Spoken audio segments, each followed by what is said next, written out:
我覺得屋企係最舒服嘅地方，感覺好溫暖又充滿笑聲。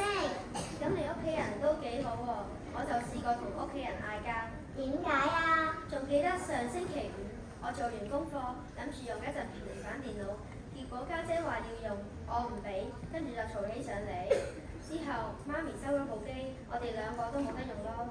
咁之後你同家姐點和好㗎？之後我諗住同對方講翻嘢，我主動同家姐道歉，一切就和好如初啦。我明啦，家人之間只要肯道歉、肯原諒，就算有鬧交，其實都係好愛對方。咁又係，用和氣同愛心化解衝突，屋企永遠幸福美滿。係啊，有家人嘅愛就夠晒幸福啦。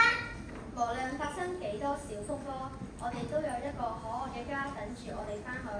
而家請大家用心聆聽，用心感受屋企人之間嘅愛。